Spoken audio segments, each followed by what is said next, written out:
मंजिल मिल ही जाएगी, भटकते ही सही, गुमराह तो वो हैं जो घर से निकले ही नहीं। तो राम राम, जय हिंद सभी को। कैसे हो दोस्तों? आई होप आप सभी अच्छे होंगे। तो मैं स्वागत करती हूँ प्रियंका आपका अपने YouTube channel again start for you पर। तो जो भी स्टूडेंट मेरी तरह स्कूल व्याख्याता की तैयारी कर रहे हैं, तो अपनी पढ़ाई में भाई पूरा जी जान लगा दो, क्योंकि वैकेंसी कभी भी आ सकती है। और ये तो है नहीं कि वैकेंसी आते ही अपन लगेंगे। ये तो आप रोज़ सोचोगे नहीं यार अभी वैकेंसी आएगी, चलो वैकेंसी आने के बाद फॉर्म भर लें, उसके बाद में पढ़ेंगे। अब फॉर्म भी भर दिए, अरे कोई नहीं अभी तो एग्ज़ाम की डेट नहीं आई, अब पढ़ लेंगे। भाई ऐसे नहीं सोचना है, क्योंकि ऐसे सोचोगे ना तो टाइम आज से यूं ही निकल जाएगा। तो स्टार्ट करना चाहते हो ना उसे आज करो, और जो आज करना चाहते हो ना उसे अभी स्टार्ट करो। तो कल पर अपन को नहीं रहना है। अपनी जो भी पढ़ाई, अभी सब बच्चों ने जैसे भी अपनी थोड़ी पढ़ाई में ढील दे दी है, ढील नहीं देनी है। क्योंकि देखो, जहाँ आप सोच रहे हो ना कि मैं पढ़ रहा हूँ, चलो ठीक पढ़ रहा हूँ, तो ये सोच लो कि आपसे ज़्यादा कहीं कोई कोने में बैठ के पढ़ रहा है।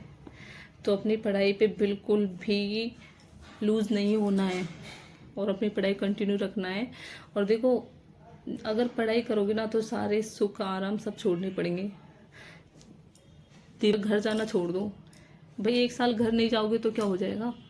अगले साल अगर हाथ में पैसे होंगे तो अच्छे से त्योहार मनाओगे ना। तो ये है। तो देखो, अपनी पढ़ाई ईमानदारी से करो, क्योंकि आप बाहर, काफ़ी बच्चे ऐसे हैं जो बाहर रह रहे हैं, रूम लेके रह रहे हैं।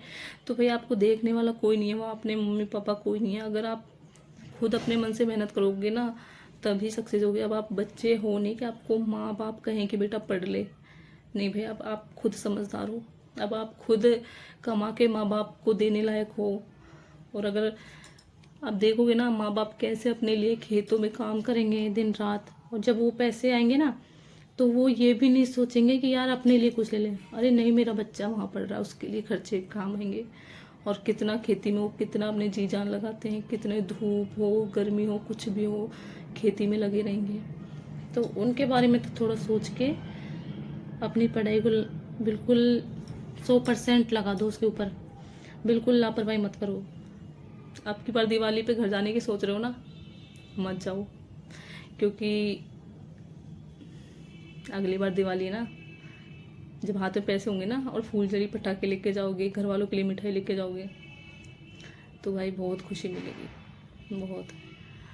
तो और देखो, सारे त्यौहार, अगर पैसा है ना हाथ में तो सारे त्यौहार अच्छे लगते हैं। और अगर हाथ में कुछ नहीं है ना तो वो त्यौहार फीके हैं।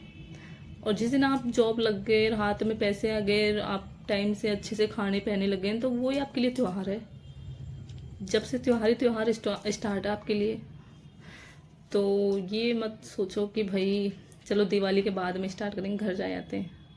हाँ, अगर है मन तो एक दो दिन के लिए जाओ, लेकिन अपनी पढ़ाई को मत छोड़ो बिल्कुल भी। क्योंकि देखो, कंपटीशन इतना टफ हो गया है ना कि एक सीट पे ना आप सोच नहीं सकते, इतना कंपटीशन है एक सीट के ऊपर, और वो भी एक एक पॉइंट से। तो ये सोच के अपनी तैयारी करो कि यार अपन को अपनी सीट लेनी है, और अपनी तैयारी को ज़ोर ज़ोर से पूरी ताकत से और ईमानदारी से मेहनत करनी है। और जो भी है अपनी बुक्स हैं वो एक लिमिट में रखो, क्योंकि देखो एंड टाइम पे आप इतनी बुक्स नहीं पढ़ पाओगे। और अगर पढ़ भी रहे हो अगर, तो उनके नोट्स बना लो, अभी टाइम है आपके पास नोट्स बनाने के लिए। और टेस्ट सीरीज ज़रूर दो, क्योंकि टेस्ट सीरीज से ना आपका आकलन होता है कि भाई मैं कितना पानी में हूँ और कितना दूध में हूँ। तो इससे आपको पता चलेगा कि मेरा लेवल क्या है, कितने बच्चों से मैं पीछे हूँ, मेरे नंबर कितने आ रहे हैं, कितना मैंने पढ़ा है अभी तक, उसका ये रिज़ल्ट है। तो भाई टेस्ट सीरीज़ तो ज़रूर दो। और देखो, पढ़ाई के बिना कुछ भी नहीं है भाई। और एक अपना टाइम टेबल बना लो, उसके अकॉर्डिंग पढ़ो कि भाई मुझे इतने टाइम में इतने में फर्स्ट पेपर पढ़ना है, और इससे इस टाइम में मुझे सेकंड पेपर क्लियर करना है। और 1 घंटा अपने करंट अफेयर के लिए निकालो, डेली न्यूज़पेपर पढ़ो। या फिर वो भी ना पढ़ पाओ ना तो वार्षिकांक आती है मार्केट में, खूब मिल जाएंगी, मूमल की या फिर किसी और की, या फिर एक साप्ताहिक वाली करंट अफेयर की बुक मिल जाती है छोटी सी, वो ले आओ, उसे पढ़ो। क्योंकि एंड टाइम पे आप इतनी करंट अफेयर नहीं पढ़ पाओगे। और अपनी पढ़ाई को जारी रखो। तो यही कहना चाहूँगी कि लगा दो अपना जोर, और मंजिल मिले ना मिले ये तो मुकद्दर की बात है, और हम कोशिश भी ना करें ये तो गलत बात है। ठीक है, समझ रहे हो ना? यही कहना चाह रही हूँ। आप ही की तरह मैं भी कर रही हूँ कोशिश, और अपना 100% देने की कोशिश कर रही हूँ, क्योंकि देखो टाइम चला गया ना तो वापस नहीं आएगा। और जो एक उम्र के बाद में ना दिमाग थोड़ा ये है कि घर गृहस्थी में, परिवार में 100 तरीके के अपने ऊपर रेस्पॉन्सिबिलिटी आ जाती है, तो इतना बाद में नहीं अपना दिमाग एक जगह फोकस हो पाता है, केंद्रित नहीं रह पाता है।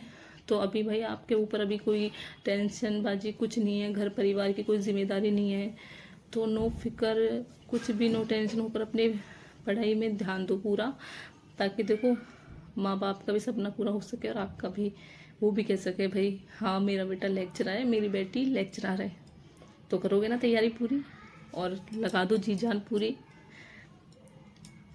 और अगर कोई क्वेश्चन हो तो आप पूछ सकते हो, उससे संबंधित मैं वीडियो बना के ज़रूर डालूंगी। अगर मेरे बारे में कुछ पूछना चाहते हो, या फिर अपने जो अपनी तैयारी कर रहे हैं अपन स्कूल व्याख्याता की, उसके बारे में अगर कोई क्वेश्चन हो तो प्लीज़ ज़रूर कमेंट्स करना, उसका रिप्लाई दूंगी मैं आपको। और अगर लगेगा कि उससे संबंधित वीडियो बनानी चाहिए तो उससे संबंधित वीडियो भी बनाऊंगी। जय हिंद।